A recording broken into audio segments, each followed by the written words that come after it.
नमस्कार, बुलेटिन में आपका स्वागत है। मैं हूं आपके साथ आशा सरमाल। चलिए शुरुआत करते हैं उत्तराखंड से जुड़ी खबरों की। गंगा के अस्तित्व को बचाने के लिए एनजीटी ने हरिद्वार के सभी आश्रमों में शुद्धिकरण के लिए प्लांट लगाने के साथ साथ उसकी फीस भी निर्धारित की थी, जिसको लेकर संतों ने राज्य सरकार से मांग की थी कि उन्हें इसमें छूट दी जाए। तो इस मामले को लेकर हरिद्वार के हरिराम आश्रम में संतों ने एक बैठक का आयोजन किया, जिसमें कैबिनेट मंत्री मदन कौशिक भी मौजूद थे। और इस अवसर पर कैबिनेट मंत्री ने कहा कि सरकार ने संतों की मांग मान ली है और संतों से कोई भी फीस नहीं ली जाएगी।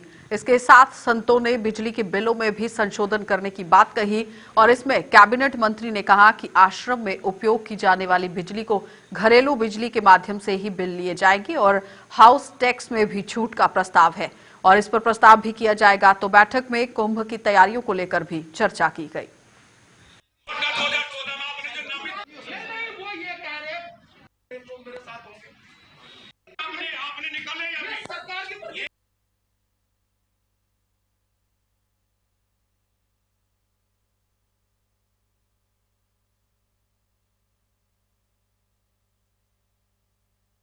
पहले ये था कि इसके पैसे देके रजिस्ट्रेशन होगा, एसटीपी लगाना पड़ेगा। राज्य सरकार कोर्ट गई, कोर्ट में कहा कि हमारे यहाँ जहाँ सीवरेज है वहाँ इसकी छूट दे दी जाए। एनजीटी में इस छूट को हमारी मान लिया गया और अब हम जो हमारे आश्रम है उनमें एसटीपी जहाँ सीवरेज है नहीं लगाना पड़ेगा। फीस भी नहीं दी जाएगी रजिस्ट्रेशन की, ये भी तय कर दे हम लोग। कोई बिल किसी तरह का नहीं है, केवल ये सूचना देनी, ये पता रहेगा कि ये आश्रम है। कोर्ट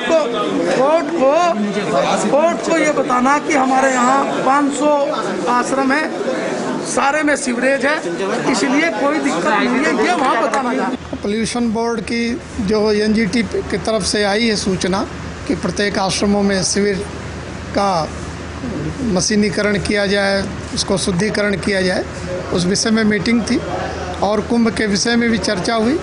तो शहरी विकास मंत्री मदन कौशिक जी ने आश्वासन दिया है कि समय से सारे कार्य भी होंगे और संतों के यहाँ जो नोटिस भेजी गई उसका समाधान भी किया जाएगा। समय नहीं है।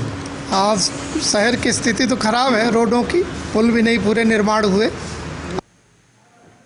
तो राज्य मंत्री करण वोहरा ने डोईवाला का दौरा किया और इस दौरान राज्य मंत्री ने तहसील का दौरा किया है और ये चल रहे तहसील भवन के निर्माण कार्य की समीक्षा की गई और निर्माण कार्य की धीमी गति को देखते हुए निर्माण में लगे संस्था के कर्मचारियों को फटकार लगाई गई। इस अवसर पर राज्य मंत्री ने कहा कि मुख्यमंत्री त्रिवेंद्र सिंह रावत द्वारा जितने भी विकास कार्य शुरू करवाए गए हैं उन्हें जल्द पूरा करने के लिए दिशा निर्देश जारी कर दिए गए हैं ताकि लोगों को इनका लाभ मिल सके। और इस अवसर पर मौजूदा भाजपा के मंडल अध्यक्ष विनय कांडपाल ने ये कहा है कि मुख्यमंत्री त्रिवेंद्र सिंह रावत उत्तराखंड को नंबर 1 विकसित प्रदेश बनाने के लिए डोईवाला को एक आदर्श विधानसभा बनाने के लिए कई विकास कार्य शुरू करवा रहे हैं, जिनमें 80% विकास कार्य पूरे हो चुके हैं।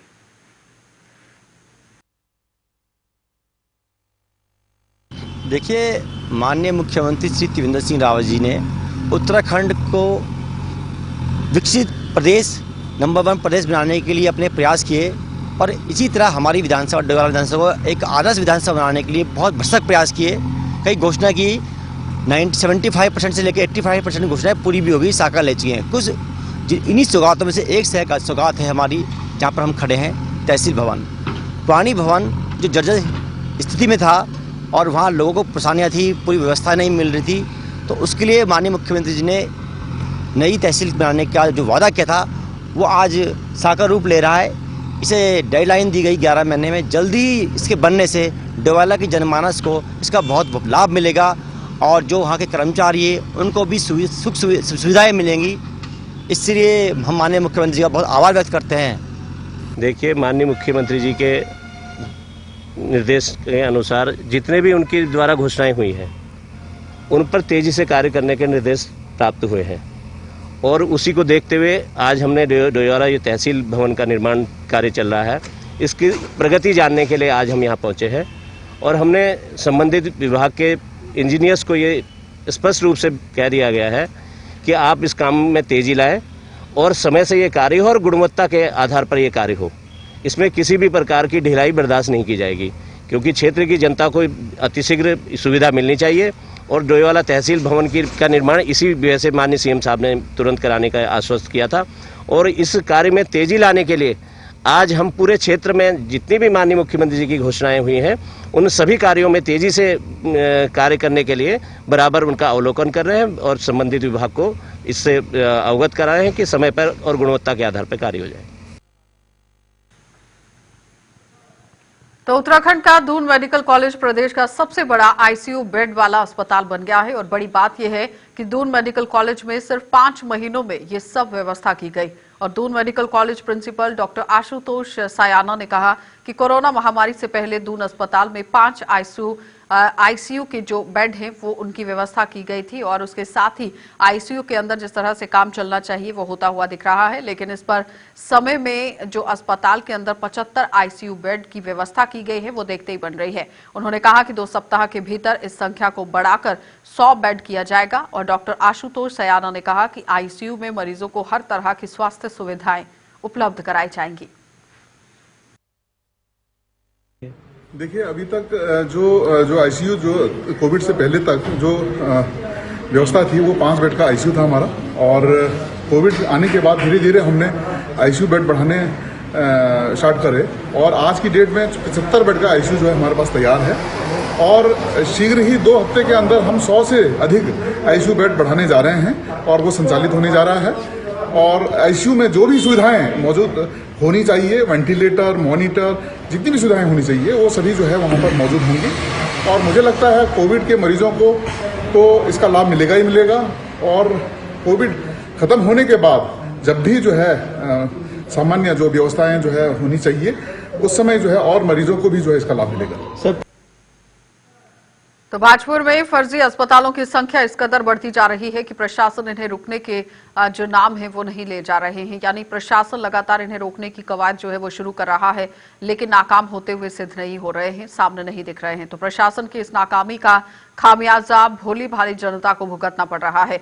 और आलम यह है कि जनपद में बिना परमिशन के अस्पताल इस कदर खुल रहे हैं कि जिनकी कोई गिनती नहीं है। और इन फर्जी अस्पतालों में गलत तरीके से लोगों का इलाज होता है जिसके चलते लोगों की जान जोखिम में पड़ जाती है। और ताजा मामला है बाजपुर का, जहां बिना परमिशन के चल रहे निजी अस्पताल को मरीज का गलत तरीके से किया गया इलाज भारी पड़ गया।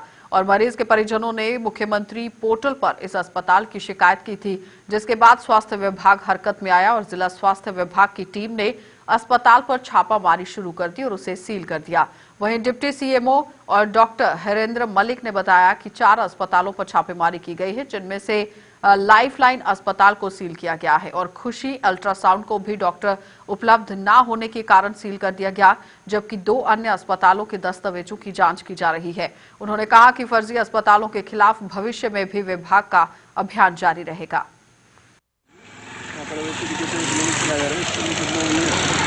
छापेमारी की शिकायत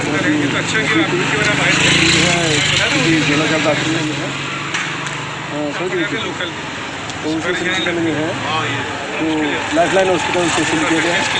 वहाँ पर पता चला कि किसी यूनिवर्सिटी डॉक्टर ने जो है सर्जरी की। इसके अलावा हमने जो है ग्रीन सिटी हॉस्पिटल वहाँ पर भी छापेमारी की। वहाँ पर देखा तो वहाँ पर उनकी ड्यूटी मानकों के अनुसार नहीं थी, उनको किताबी देकर छोड़ दिया। इसी के साथ इसका हॉस्पिटल भी चेक किया हमने, वहाँ पर भी ओटी की एक्शन हुई थी, अपन करने कह दिया हमने। और अब न्यू हॉस्पिटल धर्म में वहाँ पर चेक किया। सर, ये छापेमारी का अभियान जो है कब तक चलता रहेगा? अब लगातार चलेगा। इसके जो है हम हर शिकायत को जो है तो कोरोना महामारी की रोकथाम एवं बचाव को लेकर समूचे देश में जन जागरूकता अभियान चलाया जा रहा है, जिसके तहत सभी सरकारी गैर सरकारी कार्यालयों को और शिक्षण संस्थानों, ग्राम पंचायतों व नगर पालिकाओं को पंचायतों में विभिन्न प्रकार के प्रचार प्रसार के माध्यम से कोरोना के प्रति लोगों को जागरूक किया जा रहा है। और इस कड़ी में नई टिहरी समूचे जनपद के सभी सरकारी कार्यालयों व शिक्षण संस्थानों में शपथ व प्रतिज्ञा समारोह का आयोजन किया गया। और जिला कार्यालय में जिलाधिकारी ईवा आशीष श्रीवास्तव ने कार्यालय के समस्त अधिकारियों और कर्मचारियों को कोरोना की रोकथाम एवं बचाव के संबंध में शपथ दिलाई।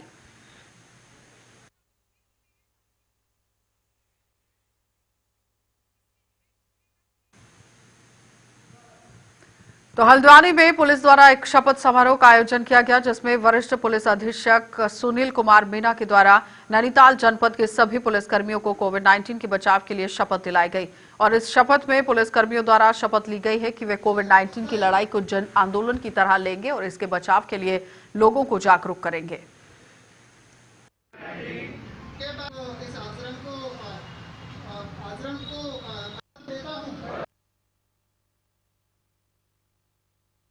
देखिए, आज सभी जगह शपथ समारोह का एक कार्यक्रम चल रहा है, जिसमें हम लोग कोविड-19 की लड़ाई को जन आंदोलन के रूप में चलाने के लिए, ताकि लोगों को अवेयर किया जा सके और लोगों को प्रोत्साहित किया जा सके कि वो इस कोविड की लड़ाई में सभी लोग समान रूप से सहभागी।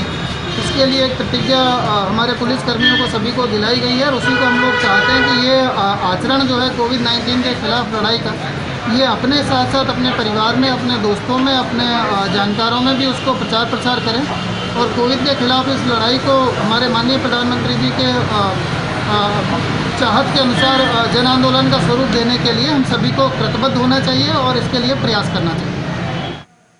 वहीं कोतवाली जसपुर के कुंडा थाना में शपथ समारोह का आयोजन किया गया, जिसमें पुलिस अधिकारियों एवं कर्मचारियों ने कोविड-19 के संक्रमण की रोकथाम एवं बचाव को लेकर शपथ ली।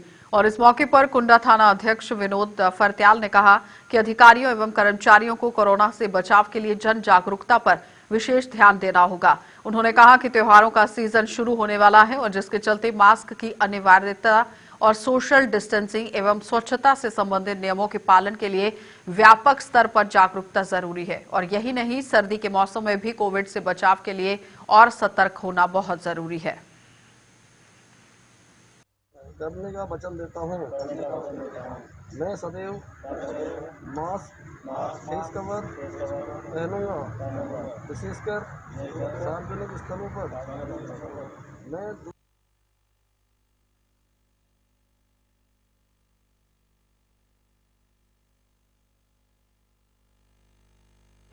कोविड-19 के संक्रमण की रोकथाम एवं बचाव हेतु माननीय प्रधानमंत्री जी द्वारा चलाए जा रहे जन जागरूकता अभियान को सफल बनाए जाने के उद्देश्य से आज थाना कुंडा में सभी अधिकारी कर्मचारीगणों को शपथ दिलाई गई कि वो हमेशा मास्क का प्रयोग करेंगे और सोशल डिस्टेंसिंग का पालन करेंगे तथा समय समय पे अपने हाथों को धोते रहेंगे। यही कार्य सभी अधिकारी कर्मचारियों द्वारा क्षेत्र में जाकर जनता से भी इसका पालन कराया जाना है और इस हेतु सभी को निर्देशित किया गया है कि सभी लोग क्षेत्र में अधिक से अधिक जनता को इस बारे में जागरूक करेंगे और सोशल डिस्टेंसिंग का पालन करने, मास्क पहनने और समय समय पर हाथ धोने हेतु निर्देशित करेंगे। वहीं सितारगंज के सिसोना में स्थित महाविद्यालय में कर्मचारियों के साथ साथ आपको बताते चले काम करने की कवायद शुरू कर दी गई है, लेकिन महाविद्यालय में कॉलेज प्रशासन ने छात्र छात्राओं को परीक्षा के उपरांत कोविड-19 को लेकर रोकथाम एवं बचाव के लिए भी शपथ दिलाई है कि किस तरह से हमें कोरोना से बचना है। और जिनमें सभी छात्र छात्राओं को कॉलेज प्रशासन ने कोविड-19 से बचने के लिए मुंह पर मास्क लगाना अनिवार्य कर दिया है और आपस में कम से कम 2 गज की दूरी बनाकर बैठना भी बहुत जरूरी है और हाथों को नियमित धोना और कोविड-19 के लक्षण महसूस होने पर तत्काल चिकित्सालय जाकर डॉक्टर से सलाह लेना बहुत बड़ी बात जो है वो कही गई है और इसी सबको मद्देनजर रखते हुए आज शपथ दिलाई गई। तो इस अवसर पर महाविद्यालय के प्रोफेसर डॉक्टर राजविंदर कौर ने बताया कि देश प्रधानमंत्री द्वारा कोविड-19 को लेकर जन जागरूकता अभियान चला रहा है और जिसको अब सफल बनाने के लिए कॉलेज प्रशासन ने परीक्षा के उपरांत छात्र छात्राओं को कोविड-19 को लेकर सतर्कता बरतने की शपथ दिलाई।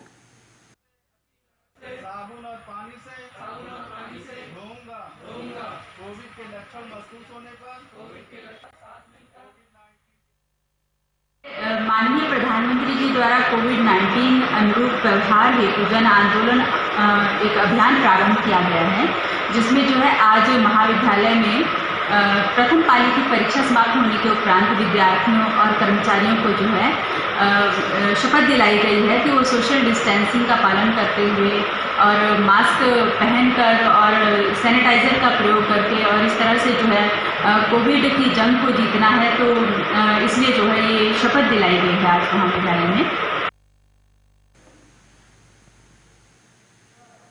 तो उधम सिंह नगर जनपद के सितारगंज मंडी समिति में पिछले 6 दिनों से किसानों का धरना प्रदर्शन आज जिलाधिकारी के आश्वासन के बाद समाप्त हो गया और किसान सरकारी समर्थन मूल्य पर किसानों का धान खरीदी जाने की मांग को लेकर धरना प्रदर्शन किया जा रहा था और आज एसडीएम व सीओ के साथ स्थानीय प्रशासन किसानों का जो ये धरना है वो खत्म कराने में यहाँ सफल रही है और खत्म कराने पर मंडी समिति ये धरना जो है वो पहुंचा था।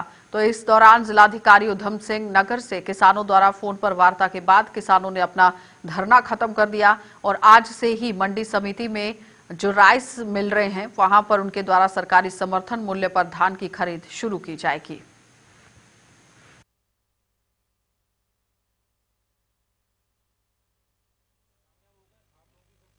यहाँ पे कच्चे आड़ती खरीद नहीं कर रहे थे मंडी के अंदर, उसको लेकर हमारा धरना चल रहा था कि एमएसपी के ऊपर यहाँ पे मंडी में धान खरीदा जाना चाहिए किसानों का। आज 7वां दिन है उस धरने का और माननीय डीएम महोदय ने वार्ता करके हमको आश्वासन दिया कि भाई व्यापारी ये कह रहा है कि इस धरने किसान इकट्ठे होकर बैठे हुए हैं, वो हमारे साथ मारपीट करेंगे, अभद्रता करेंगे या कुछ भी जो भी उनको डर होगा उन्होंने कहा। तो उनका माननीय डीएम महोदय का ये कहना था कि आप लोग पहले धरना उठा लो और उसके बाद हम तोल चालू करा देते हैं। एसडीएम साहिबों को उन्होंने भेजा था, सीओ साहब भी आए थे, कोतवाल साहब भी आए थे, तहसीलदार साहब भी आए थे, एसएमआई भी थे, सबके। तो हमने डीएम साहिबा के आश्वासन को मानते हुए कि अगर हमारे किसानों का धान ये तोलने को राजी हैं और ये कह रहे हैं कि धरना पहले उठा लो फिर हम तोलेंगे, तो हमें कोई दिक्कत नहीं है धरना उठाने में। हम तो इसीलिए लड़ाई, हमारा धरना तो इसीलिए कि हमारे किसानों का एमएसपी पे धान तुलना चाहिए। उसको ऑलरेडी टेकअप कर लिया गया था क्योंकि इनके द्वारा लगातार यहाँ पे धरने पर बैठा जा रहा था। जो भी नियमों से विपरीत था इनको अवगत करा दिया गया है। रिमेनिंग जो भी इनकी डिमांड है उस पर डिफरेंट लेवल पे वार्ता चल रही है। जो भी नीति का पालन नहीं करेगा उस पर संबंधित विभाग द्वारा कार्रवाई की जाएगी। धान खरीद सरकारी कांटों पे स्टार्ट है। जो भी धान खरीद नहीं करेगा या नियमों का पालन, नीति का पालन नहीं करेगा उस पर कार्रवाई होगी।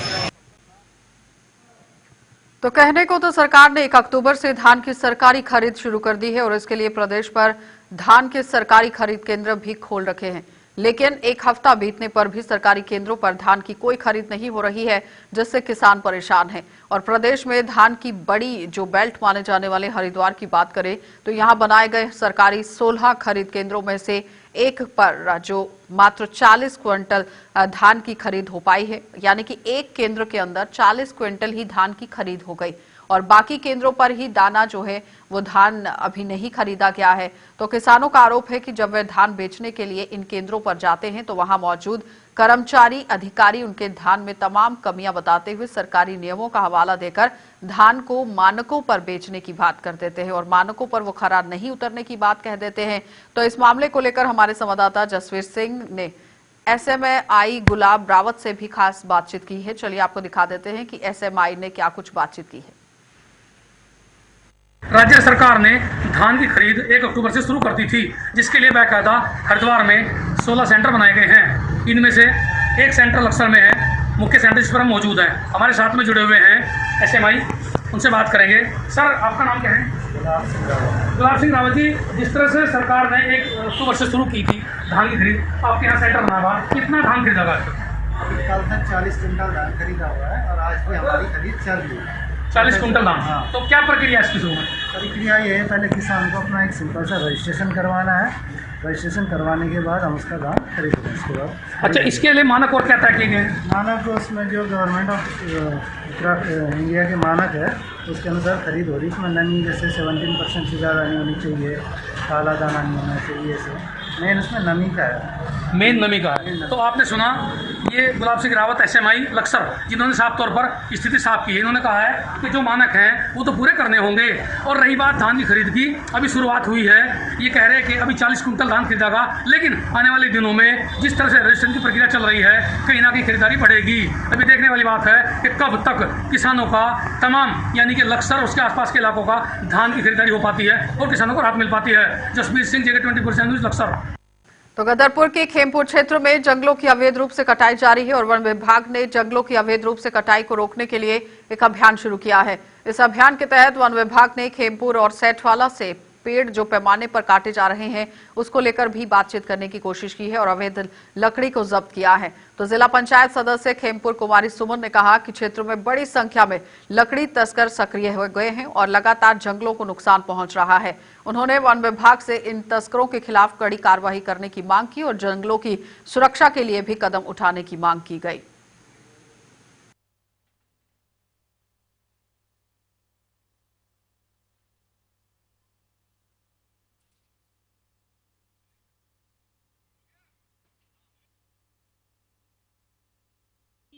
पता चला है कि हमारे गांव में जंगल की कुछ बेशकीमती लकड़ियां एक अज्ञात युवक द्वारा यहां पर रखी गई हैं। नहीं पता चला है कि वो कैसे यहां पर आ गई हैं, हमें भी इस बारे में कोई जानकारी नहीं थी।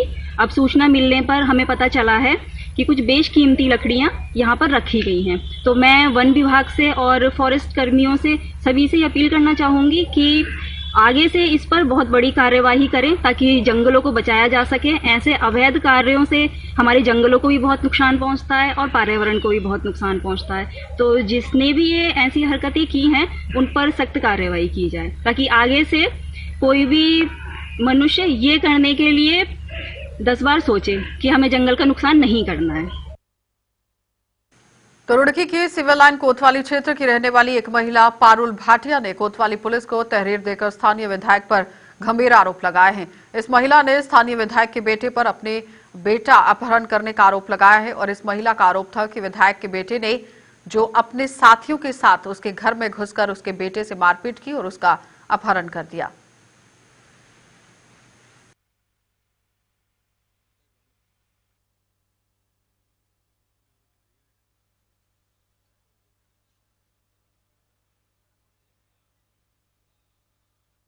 रोड की रहने वाली हूँ और आज मेरे बेटे उज्जवल भाटिया को ममता राकेश का बेटा जो कि विधायक है उसका बेटा अभिषेक राकेश मेरे घर में से मारधाड़ करके बच्चे को मेरे किडनैप करके ले गया। क्या मामला था? मामला एक इंश्योरेंस का है क्योंकि मेरे बेटे ने एक इंश्योरेंस कराया था जिसमें कि वो कहता है फर्जी है, पर मेरा बेटा इस बात का दावा करता है कि वो इंश्योरेंस फर्जी नहीं है। उनकी गाड़ी का एक्सीडेंट हो गया, उनको क्लेम नहीं मिल रहा है, पर वो मेरे बच्चे को बार बार हमारे ऑफिस आकर धमकियां देते हैं और उसको बार बार मारने की धमकी देते हैं। और आज तो मेरे बेटे को घर में आकर उठाकर ही ले गए और मेरे बड़े बेटे के साथ मारपीट करी और मैं घर में नहीं थी, मुझे नहीं पता और क्या क्या उन्होंने उठाया होगा। कितने लोग तकरीबन आए थे और क्या? 5-6 लोग वो ऊपर आए थे वहाँ पर और उन्होंने बहुत ज़्यादा बदतमीजी करी है मेरे बच्चे के साथ। शाम को मेरे को फ़ोन आया घर से ना कि भाई ऐसे ऐसे अभिषेक जो है घर में आके तोड़फोड़ करी है और बच्चों के साथ मारपिटाई करके और उसे उठा के ले गए। छोटे लड़के। कौन है अभिषेक? है अभिषेक ममता राकेश का लड़का है। तो क्या उन्होंने मारपीट करी है? हाँ जी। तो कितने लोग तकरीबन आए थे? दिल्ली गया हुआ था और मैं रास्ते में था, कार में मुझे फ़ोन आया तो बस मैं आ रहा हूँ, अब सीधा अभी यहीं पहुँचा हूँ। तो अभी आपका लड़का कहाँ से बरामद हुआ है? ये अभी भगवानपुर से ही ले गया है। किसके घर से? किसके घर से? ममता राकेश घर से लाए। तो हाथरस की घटना को लेकर ब्लॉक कांग्रेस कमेटी कपकोट द्वारा धरना प्रदर्शन किया गया और प्रदर्शन की अगुवाई कर रहे पूर्व जिला पंचायत अध्यक्ष हरिश्चंद्र सिंह एठानी ने राज्यपाल से यूपी सरकार को बर्खास्त करने की मांग की। पूर्व जिला पंचायत अध्यक्ष ने आरोप लगाया है कि यूपी में सरकार हर मोर्चे पर नाकामयाब साबित हुई है और सरकार की जो नाकामी है वो कानून व्यवस्था भी यहाँ पर चरमरा गई है।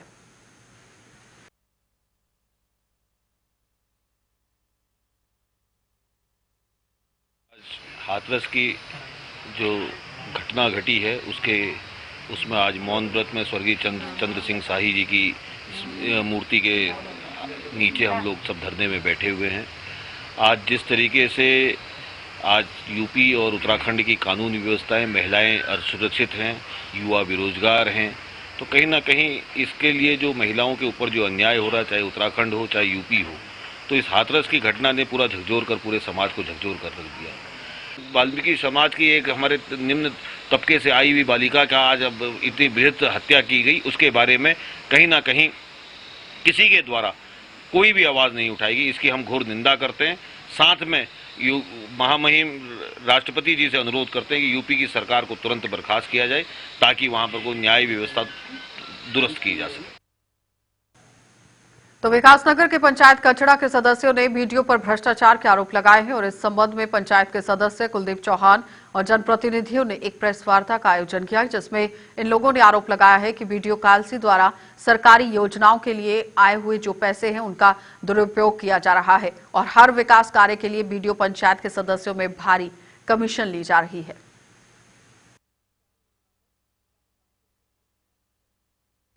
या 15 फीट से जो भारत सरकार का पैसा या राज्य सरकार का पैसा ब्लॉकों में लोगों के हित के लिए आता है, जनता के हित के लिए आता है, उस पैसों का एक प्रकार से दुरुपयोग करने का काम ब्लॉक के अंदर बीडीओ और ब्लॉक प्रमुख अपने सांठगांठ से ये दोनों एक प्रकार से बैठ करके बंद कमरे में योजनाओं को चिन्हित करके जो इनके चाहते के लोग होते हैं उनको देने का काम भी करता है और उस योजनाओं में कमीशन का जो कमीशन ने समझता हूँ बहुत बड़ी कमीशन रखी गई है। आज 20% कमीशन ब्लॉक के अंदर है। यदि 1 लाख काम होगा तो 20,000 रुपये आप कमीशन देनी पड़ेगी। तो एक इस प्रकार से ये लोग करप्शन काम वहाँ बैठे। चलिए, बुलेटिन में फिलहाल इतना ही। देश और दुनिया की खबरों के लिए आप देखते रहिए JK24/7 न्यूज।